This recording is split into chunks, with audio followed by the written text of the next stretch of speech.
Rainbow's kids. Mvyogo, Mvyogo,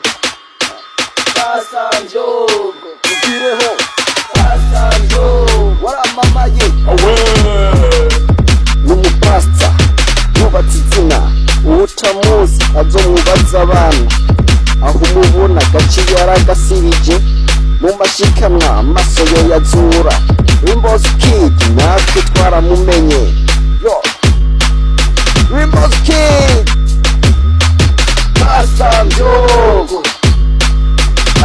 Mvyogo,